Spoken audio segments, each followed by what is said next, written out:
Hey everyone, Cody Menz here. In this video I have a new tank that'll be coming out sometime most likely in 2023. From the looks of it, it's a premium Japanese tank destroyer, the Type 5 Hoto. It would be the first Japanese, like high tier tank destroyer. Pretty much most people think that they're going to be bringing a tech tree line after this. This will kind of be the first, TD to lead those off. In any event, what is this tank gonna play like? Should you get excited? And even if you don't plan on picking these up, what's the good and bad about this tank? So looking at it, definitely kind of big and boxy. It's got this big gun off the back of it, which obviously doesn't do anything, but the main thing before we get into a quick little comparison here, we'll go over the armor. This thing essentially is not like the heavy tanks where it looks like it has armor. It has 200 millimeters listed on the front. Doesn't have any armor. Pretty much these things, at least going off of the premium tank here, is pretty much glass cannons, more or less.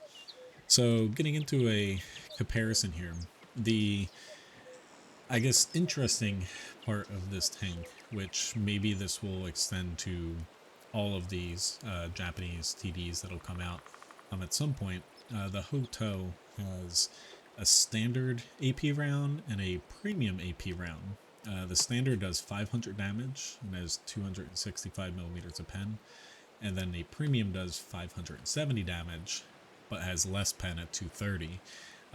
Pretty similar to the ISU 130. I think that's the closest comparison here. They're almost identical damage wise, but the penetration's much different. Then I threw in a couple other comparisons here with the WZ and the Yag Panther, just for the hell of it, because their rounds, depending on the standard and the premium, kind of relate. So it'd be interesting to see this, different premium types when it comes to the ammunition. And the lower penetration. Awesome. I think that's a good idea when it comes to bringing something different without, slapping rockets on a tank. Like, who would do that? In any event. So, the tank has okay gun depression. It's nothing great. Given the size of it, -7 isn't, awesome, because it's going to be really hard to fight with this tank and not be torn to shreds when it comes to having very little armor and the large size. So 7 degrees doesn't really help it much. The gun traverse, nothing to see here. It's a casemate TD, no turret. It's not bad, not a bad value, but it does restrict you a little bit because it makes you, pivot. The accuracy is actually pretty good. So when you compare it to the ISU 130, so this has better accuracy, a little bit longer aiming time. And when it comes to the standard rounds, so you have 500 damage instead of 490. And you actually have 265 millimeters pen, which is awesome. Good base penetration, for a tier 8 TD. Compared to, say, the ISU 130 that has a 238 millimeter. Now, the premium round, compared to ISU 130, same damage, more penetration. So, looking pretty good, for the Hoto so far. Better accuracy. Aiming time is not too much longer. But basically both rounds are arguably, better than what you have on the ISU. When you get down to the DPM, however, so the DPM is a bit lower. So your higher pen, lower damage round is 2500 for your base pen with no equipment, crew skills, stuff like that factored in.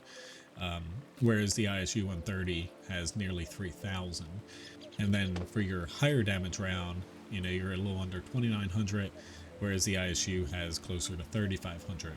So you're kind of trading, some of that raw, DPM for a bit more penetration and accuracy. So it'll actually, I feel like be a pretty good trade-off, for what people already have experienced with the ISU 130 if you have that tank, where this will kind of perform a bit better against armored targets and higher tiers when it comes to damaging them.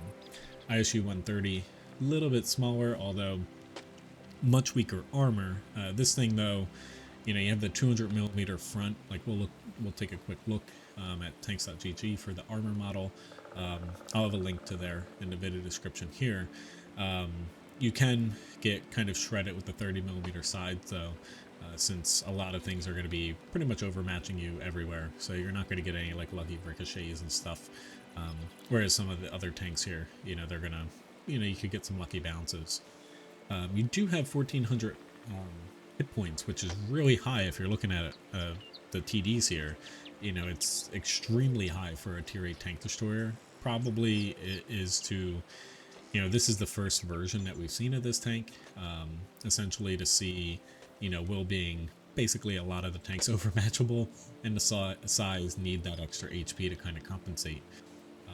Mobility, so it's actually fairly mobile. The specific power is good, and top speed limits you a little bit, but 40 isn't too bad. The reverse at 18 is good though.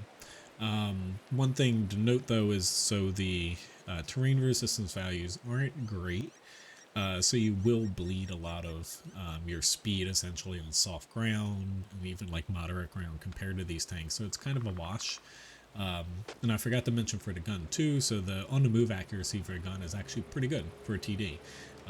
So you're not going to have a massive bloom, at least for the initial values here.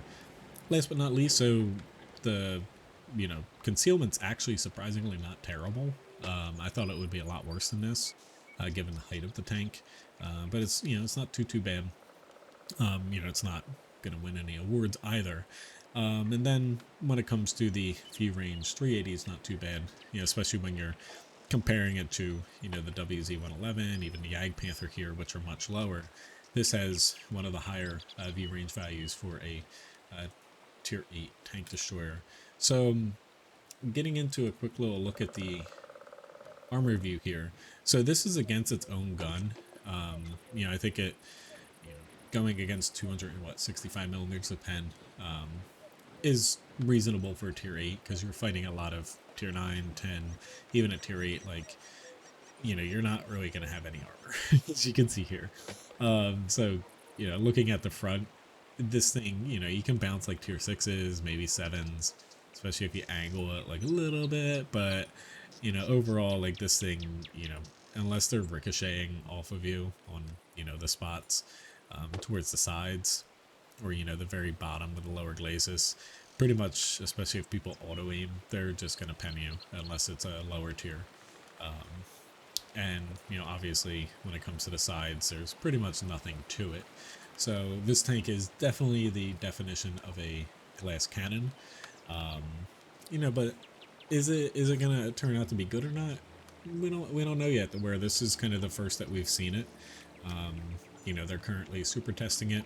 I could see them maybe doing a couple more tweaks, either maybe the mobility or the gun a little bit.